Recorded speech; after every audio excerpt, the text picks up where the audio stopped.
جی صفحے کی دوسری لائن سے دیکھیے، نظریہ پاکستان کا مقصد محض ایک حکومت قائم کرنا نہیں تھا۔ نظریہ پاکستان کا مقصد محض صرف ایک حکومت قائم کرنا نہیں تھا، کیونکہ مسلمانوں کی حکومتیں ایشیا اور افریقہ میں پہلے سے موجود تھیں۔ کہ مسلمان تو بے شمار ممالک کے، مسلمانوں کے اسلامی ممالک تو پہلے بھی، پاکستان سے پہلے بھی موجود تھے۔ تو پھر نظریہ پاکستان کا مقصد کیا تھا؟ وہ یہاں پر یہی بات بیان کر رہے ہیں۔ کہا جا رہا ہے کہ نظریہ پاکستان کا مقصد محض ایک حکومت قائم کرنا نہیں تھا، کیونکہ مسلمانوں کی حکومتیں ایشیا اور افریقہ میں پہلے سے موجود تھیں۔ پھر مقصد کیا تھا؟ پھر مقصد آگے بیان کر رہے ہیں مصنف کہتے ہیں نظریہ پاکستان کا مقصد اسلامی اصولوں کی ترویج و اشاعت اور اہل عالم کے لیے مثالی مملکت کا نمونہ فراہم کرنا ہے۔ نظریہ پاکستان کا مقصد اسلامی اصولوں کی ترویج و اشاعت، ترویج رواج دینا، اشاعت ہوتا ہے پھیلانا، نشر کرنا۔ تو کیا کہا جا رہا ہے جی؟ نظریہ پاکستان کا مقصد اسلامی اصولوں کی ترویج و اشاعت اور اہل عالم کے لیے، پورے جہان کے لیے مثالی مملکت، ایک ایسے مملکت کا نمونہ پیش کرنا تھا جس کے اندر تمام اسلامی اصول اور قوانین کو رائج کیا گیا ہو۔ ٹھیک ہے جی، آگے کیا کہتے ہیں جی؟ آگے مصنف کہتے ہیں پاکستان قائم کرنے کا فیصلہ ہندوؤں کو بہت ناگوار گزرا۔ انہوں نے پوری کوشش کی کہ یہ مملکت قائم نہ ہونے پائے۔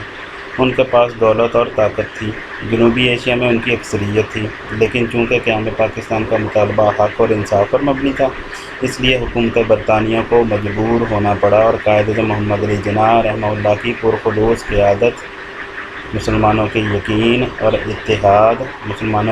اتحاد اور عمل فہم کی وجہ سے، عمل فہم مسلسل عمل کا لفظ میں نے کہا مسلسل عمل کی وجہ سے، جب مسلسل کوشش مراد ہے، مسلسل عمل کی وجہ سے، مسلسل کوششوں کی وجہ سے 14 اگست 1947 کو پاکستان معرض وجود میں آ گیا۔ آگے کیا کہا جا رہا ہے جی؟ آگے کہہ رہے ہیں جی کہ پاکستان نے اپنے قیام سے اب تک بڑی ترقی کی ہے۔ پاکستان نے اپنے قیام سے یعنی 1947 سے اب تک بڑی ترقی کی ہے، اور اس کا شمار دنیا کے اہم ملکوں میں ہوتا ہے۔ اگر ہم یہ چاہتے ہیں کہ پاکستان اور زیادہ ترقی کرے اور ہمیشہ ترقی کرے، تو ہمیں نظریہ پاکستان کو ہر وقت پیش نظر رکھنا چاہیے۔ نظریہ پاکستان کیا تھا؟ پہلے بھی ذکر کر چکا ہوں، مصنف ذکر کر چکے ہیں دوسری لائن کے اندر، آگے مزید ذکر کریں گے اس کو۔ تو کیا کہا جا رہا ہے؟ اگر ہم یہ چاہتے ہیں کہ پاکستان اور زیادہ ترقی کرے اور ہمیشہ ترقی کرے، تو ہمیں نظریہ پاکستان کو ہر وقت پیش نظر رکھنا چاہیے۔ اس کی بدولت ہم پاکستان کو زیادہ مستحکم بیٹے کہا جاتا ہے، مضبوط کو اور شاندار بنا سکتے ہیں۔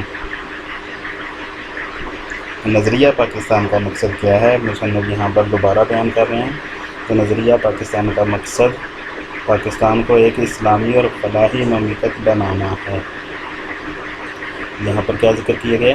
نظریہ پاکستان کا مقصد پاکستان کو ایک اسلامی اور فلاحی مملکت بنانا ہے۔ اسی صفحہ کی اوپر سے دوسری لائن میں ذکر کیا گیا تھا نظریہ پاکستان کا مقصد محض ایک حکومت قائم کرنا نہیں تھا، کیونکہ مسلمانوں کی حکومتیں ایشیا اور افریقہ میں پہلے سے موجود تھیں۔ تو کیا کہا جا رہا ہے پھر؟ نظریہ پاکستان کا مقصد اسلامی اصولوں کی ترویج و اشاعت اور اہل عالم کے لیے مثالی مملکت کا نمونہ فراہم کرنا تھا۔ تو یہ لائن نمبر 3 اور اسی طرح یہ جو نظریہ آخری پیرا جو ہم نے جہاں تک پڑھ لیا ہے، یہ لائن جو ہے نظریہ پاکستان کا مقصد پاکستان کے ایک اسلامی اور فلاحی مملکت بنانا ہے، یہ دونوں کیا ہیں جی؟ نظریہ پاکستان اور حقیقت میں یہ دونوں ایک ہی باتیں ہیں، الفاظ ہی مختلف ہیں۔ آگے کیا کہا جا رہا ہے جی؟ دیکھتے ہیں، آئیے۔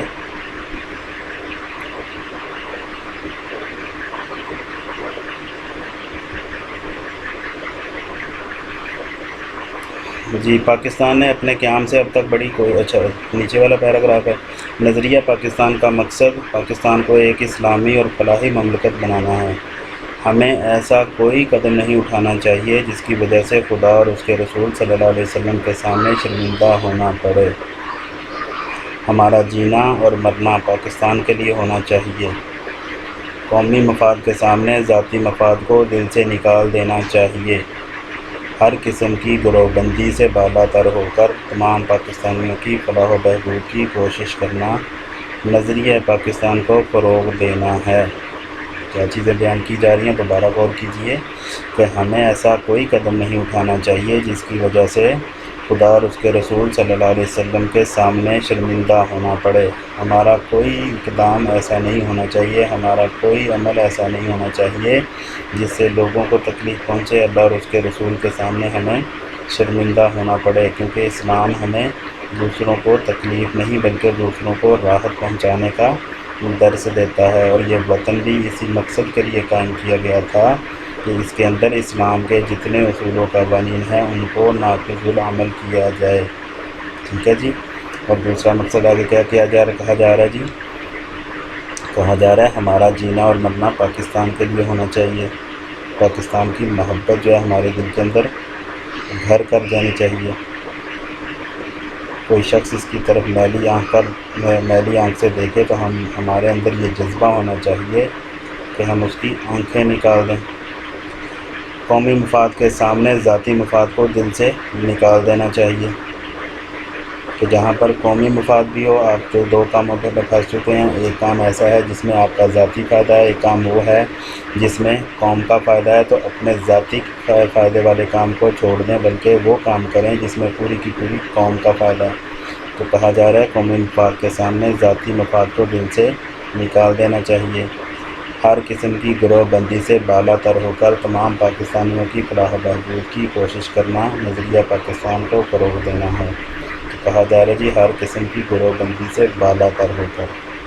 قرآن مجید میں بھی اللہ تعالیٰ ارشاد فرماتے ہیں وَاعْتَصِمُوا بِحَبْلِ اللَّهِ جَمِيعًا وَلَا تَفَرَّقُوا، کہ اللہ کی رسی کو مضبوطی سے تھامے رکھو اور تفرقے میں مت پڑو۔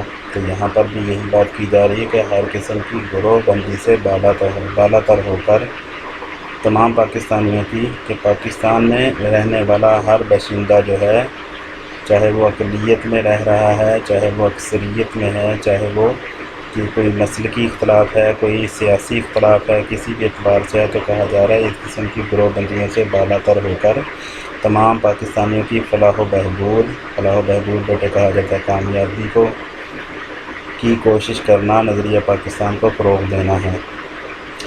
اگر ہم نے نظریہ پاکستان کو پیش نظر رکھا، آخر پر مصنف کیا کہتے ہیں، سب سے آخر میں مصنف رحمہ اللہ مصنف ہیں ڈاکٹر غلام مصطفیٰ خان، وہ کہتے ہیں اگر ہم نے نظریہ پاکستان کو پیش نظر رکھا اور اپنی سیرت اور کردار کو اس کے مطابق ڈھالنے کی کوشش کی تو دنیا کی دوسری قوموں میں بھی ہمیں امتیاز حاصل ہوگا، ہم دنیا کی دوسری قوموں میں بھی خاص مقام حاصل کریں گے، ٹھیک ہے جی۔